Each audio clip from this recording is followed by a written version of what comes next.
The rain fell like shards of glass across the empty streets of Naples. Midnight had stolen the color from the world, leaving only the gleam of streetlights on wet cobblestones. A black Maserati rolled slowly through the quiet, its headlights slicing through the mist. Behind the wheel sat Enzo Moretti, the man whispered about in every backroom and alleyway of Italy.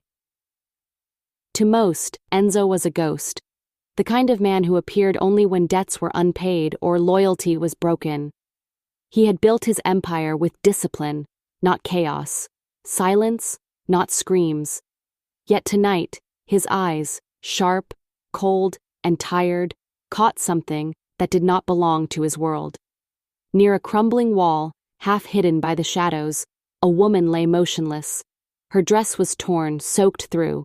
Her pale hand trembled as she held her stomach, as if guarding something fragile beneath the storm. Enzo slowed the car. He told himself to keep driving. Trouble in his city was endless, and mercy was a luxury that cost lives. But as he passed, her lips moved. A faint whisper drifted through the rain.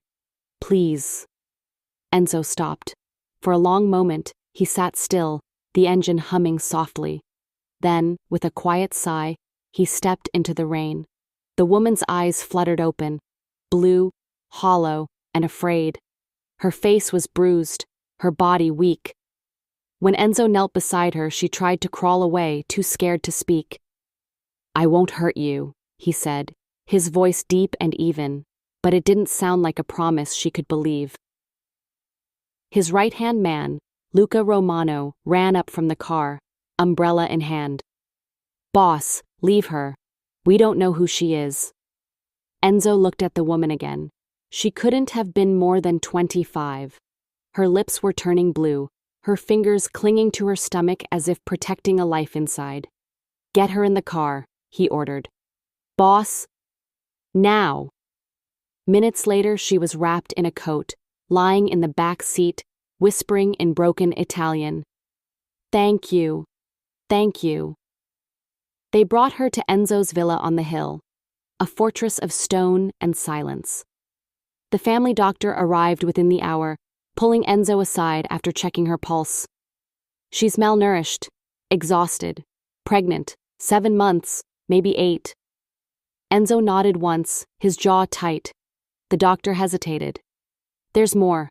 Her name, Katya Volkov." Luca froze. "Volkov? As in Victor Volkov?" The air seemed to thin around them. Victor Volkov, the Russian Bratva king, Enzo's most dangerous rival. "She's his wife," the doctor whispered, "and someone tried to kill her." Luca's face went pale. "Boss, this is madness. If the Russians find out..." Enzo's gaze never left the rain outside. "Then they'll find out." He turned away, voice low but firm. "She stays." And as thunder cracked across the sky, the decision of one man to save an enemy's wife silently set a war into motion. When Katya opened her eyes, the world no longer felt cold. The sound of rain had faded, replaced by silence and the soft ticking of a clock somewhere nearby. For a moment, she didn't know where she was. White sheets, a warm room, the faint scent of cologne and smoke. Her body ached with exhaustion, but the first thing she did was reach for her stomach. The baby moved. Relief washed over her like sunlight breaking through clouds. Then fear followed. She remembered the last thing she saw before collapsing. Headlights, a tall man in a dark coat, eyes like iron. Now she was in his home. She pushed herself up, trembling. The door opened. Enzo Moretti stepped inside, his presence filling the room like a storm that had learned to walk. He wasn't holding a weapon, but his quiet strength made her pulse race. "Don't be afraid," he said simply. "You're safe here." She tried to speak, but her voice cracked. Why did you help me?" Enzo didn't answer at first. He placed a tray of food beside her, warm soup, bread, and water. "Eat," he said. "You need strength." Katya stared at the food but didn't touch it. In her world, kindness was never free. Victor had taught her that mercy was another form of control. "Who are you?" she whispered. "Enzo Moretti." The name made her heart skip. She had heard it before, whispered among the Russians, spoken with both respect and fear. The Italian who never lost. The man who turned enemies into ghosts. Her voice trembled. "If my husband finds out, he already knows," Enzo interrupted softly. His tone was calm, but his eyes were hard. "And I don't care." Katya turned away, tears slipping down her cheek. "You don't understand. He'll kill you for this. He kills everyone." "I've been killed before," Enzo replied quietly. Then he added almost to himself, "Just not all the way." Luca entered with a report, hesitating when he saw Katya awake. "Boss, the Russians are moving. Victor's men were seen at the docks." Enzo's gaze didn't waver. "They'll come. Let them." After Luca left, the room fell silent again. Katya watched the man who had saved her, the enemy of her husband, and wondered why he hadn't handed her over for his own safety. Later that night, when the house was quiet, she walked to the window. The moonlight brushed over the courtyard, where Enzo stood smoking alone. The wind caught his coat, the smoke curling around him like ghosts of his past. She didn't know that years ago he had lost a wife and unborn child in a crossfire meant for him. A wound that had never healed. Maybe that was why he hadn't walked away. As she stood there, her hand resting on her stomach, something inside her shifted. A fragile sense of safety she hadn't felt in years. Down below, Enzo looked up, his eyes meeting hers. He didn't smile, but he didn't need to. In that silent moment, two broken worlds began to collide. Rumors travel fast in Naples, faster than bullets, faster than truth. By dawn, every man in the Italian underworld had heard the same whisper. Enzo Moretti was hiding Viktor Volkov's wife. At first, no one believed it. Enzo was too careful, too disciplined to risk everything for a woman. But when one of Viktor's spies turned up dead near Enzo's district, the silence in the city changed. It was the kind of silence that came before storms. Inside the villa, the walls seemed to hold their breath. Enzo sat at the long dining table, a cup of untouched espresso cooling in front of him. Across from him, Luca Romano leaned forward, his voice low but urgent. "This isn't mercy, boss. It's a death wish. You're protecting the wife of a man who'd cut his own brother's throat for less." Enzo didn't look up. His gaze was fixed on the rain sliding down the window pane. "She's not the enemy." "She's his," Luca pressed. "You save her, you spit in his face." Enzo finally met his eyes. "Then consider it done." Luca fell silent, shaking his head. He'd followed Enzo through wars, betrayals, and blood feuds. But this was different. It wasn't business. It was something deeper, something dangerous. Upstairs, Katya listened from the doorway, heart pounding. Every word felt like a knife twisting in her chest. She had brought trouble to the only man who'd shown her kindness. That afternoon, she found Enzo alone in his study. The room smelled of tobacco and old leather. He was standing by a map of the city, tracing lines with a quiet intensity. "I heard them talking," she said softly. "Because of me, your men will die." Enzo turned. His expression was unreadable. Because of him, people have already died. Katya stepped closer, her voice trembling. "You don't understand Victor. He won't stop until he destroys you." "I don't need him to stop." Enzo's tone was calm, but something fierce burned in his eyes. "I just need him to come." For a moment, Katya saw not the feared Mafia boss, but a man carrying ghosts heavier than his own empire. That night, Enzo's world shifted again. The first explosion came from the docks, a warehouse up in flames. 3 of his men were killed before sunrise. Another was found hanging from a bridge, a single Russian coin left in his mouth. Luca burst into the office, his voice tight. "Victor's message, he's declaring war." Enzo didn't flinch. He only said, "Pull our men back. No retaliation. Luca stared at him in disbelief. You're just going to let him attack us? Enzo's jaw tightened. He expects chaos. We give him silence. Let him wonder what comes next. Hours later, Enzo stood outside Katya's room. Through the half-open door, he could hear her crying softly. The sound was small, fragile, the kind of sound that broke something inside him. He entered quietly. She looked up, startled, wiping her eyes. I didn't mean for this, she whispered. I should have died that night. It would have been easier. Enzo sat beside her, his voice low. Easier for who? For everyone. He shook his head slowly. No, Katya, you didn't ask to live. I decided that. So if anyone pays for it, it's me. Her lips trembled. Why? Why risk everything for someone you don't even know? Enzo's eyes met hers, steady, wounded, sincere. Because someone once risked everything for me, and I failed to save them.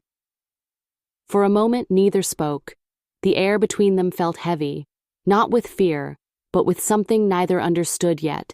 Outside the city was quiet again, but this time the silence wasn't peace.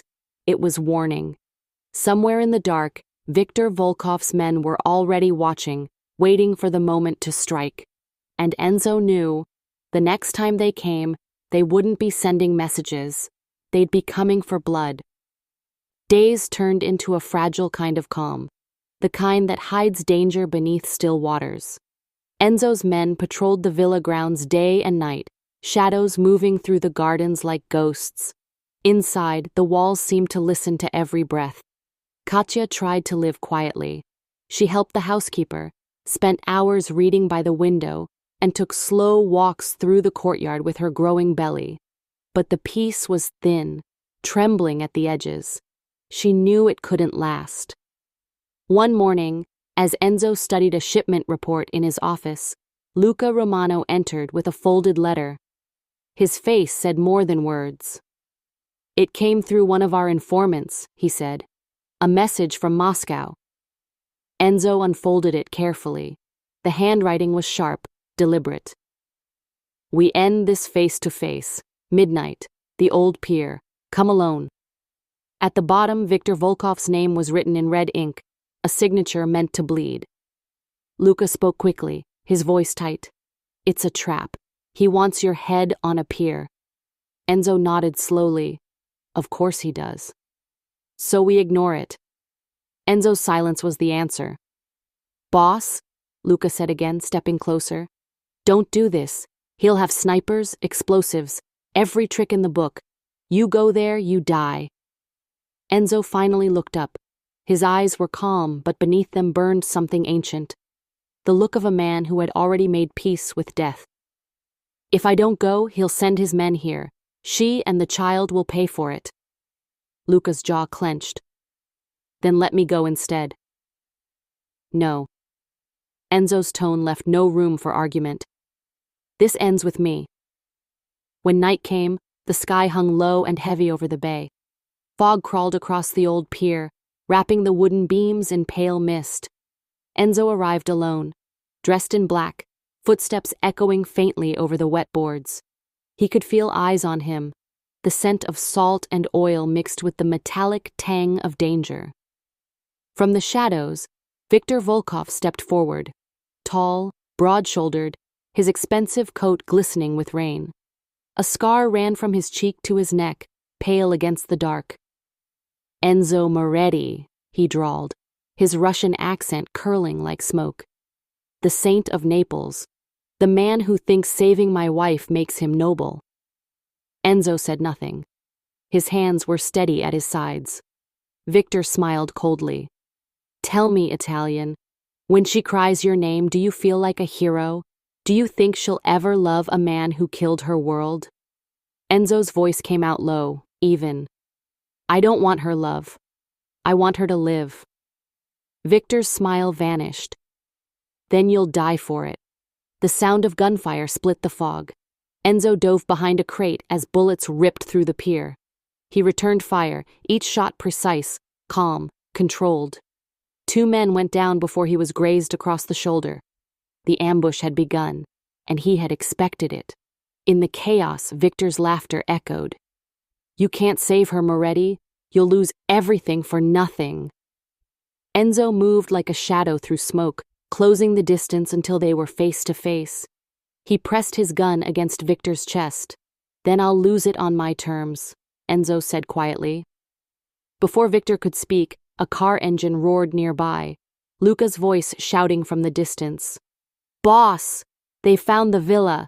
Katya's in danger!" Enzo's blood went cold. He slammed his gun into Victor's jaw, sending him sprawling, and sprinted for the car. Bullets followed him through the mist as he tore through the streets of Naples, blood seeping from his shoulder, rain blurring the world into streaks of gray and red. By the time he reached the villa, smoke was rising from the gates. The front door hung open, lights flickering inside. Luca met him at the entrance, face pale. "She's in labor, boss. The doctor's with her, but the Russians are close." Enzo didn't hesitate. He pushed through the chaos, through the sound of shouting and gunfire, until he reached Katya's room. She lay on the bed, crying out in pain, the doctor at her side. Her eyes met his through tears and fear. "Enzo," he took her hand. "I'm here." Outside, the first explosion rocked the villa, and with it, the cry of a newborn baby filled the air. The sound of the explosion shook the villa to its foundations. Dust rained from the ceiling. Somewhere downstairs, glass shattered like breaking bones. The cries of the newborn mixed with the chaos, a fragile sound fighting to exist in a world built on violence. Enzo Moretti stood frozen for half a breath, the sound cutting through him. Then instinct took over. He turned to Luca, who had just burst into the room, gun drawn. "They've breached the gates," Luca shouted. "At least 20 men." "Get her and the child to the safe house," Enzo ordered. Luca hesitated. "And you?" Enzo reloaded his pistol, blood still seeping through the bandage on his shoulder. "I'll hold them off." Katya reached out, her voice breaking. "No, don't, he'll kill you." Enzo met her eyes. His voice was calm, but the weight behind it was unshakable. "He'll have to try." He brushed a strand of wet hair from her face, his hand steady even as the walls shook again. "Whatever happens, you keep the baby safe. Promise me." Tears streamed down her cheeks. "I promise." Then he was gone, a dark figure moving through smoke and fire. The courtyard was a battlefield. Flames from the burning gate lit the night, casting flickering shadows across Enzo's men as they fought to hold the line. The air stank of gunpowder and gasoline. Enzo took cover behind a marble pillar, firing in precise bursts. Each shot found its mark. He moved with purpose, cold and deliberate, a man who had accepted the price of his choices. From the edge of the chaos, a familiar voice echoed, mocking and cruel. "Moretti!" Viktor Volkov stepped through the fire, surrounded by his men, his coat catching sparks like wings of ash. "Where's my wife? Where's my child?" Enzo lowered his weapon slightly, eyes sharp. "Safe, far from you." Victor's expression twisted. "You think you can take what's mine?" "I didn't take her," Enzo said evenly. "You lost her." Victor roared and fired, bullets ripping through the air. Enzo dove behind cover, returning fire as the Russians swarmed forward. The villa groaned under the weight of destruction, marble columns crumbling, flames licking at the windows. Luca appeared from the shadows, his face streaked with blood and soot. "Boss, the tunnels are clear. Katya's on her way out." Enzo nodded once. "Go with her." Luca grabbed his arm. "If you stay, you won't make it." Enzo's reply was quiet. "I already knew that the night I stopped that car." He turned away before Luca could argue. The loyalty in Luca's eyes broke something inside him, but there was no time for goodbyes. Inside the main hall, Victor kicked down the door, fury shaking his hands. He found Enzo waiting, wounded, unflinching. "You could have ruled beside me," Victor snarled. "You could have been untouchable." Enzo wiped blood from his mouth, smiling faintly. Power means nothing if you can't protect what's innocent. Victor raised his gun. Then die with your morals. The two men fired almost in the same heartbeat.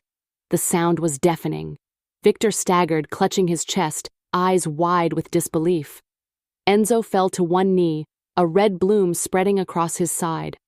For a long moment, the world went silent, just the crackle of flames and the faint echo of a child's cry somewhere far away.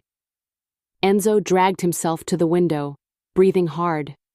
He could see headlights vanishing through the trees, Luca's car disappearing into the distance. Katya and the baby were safe. He smiled faintly, blood staining his lips. "That's enough," he whispered. As he slumped against the wall, the rain began to fall again, hissing against the fire. It washed over him like a confession. By the time Luca returned with reinforcements, the villa was half in ruins. Victor's body lay sprawled on the marble floor, his gun still in hand, and Enzo Moretti sat beside him, silent, his eyes open, fixed on the doorway where life had once stood. Outside, the city slept unaware that one man's choice had ended a war. And somewhere beyond the hills, Katya held her newborn close, whispering through tears. He kept his promise. The rain didn't stop until morning,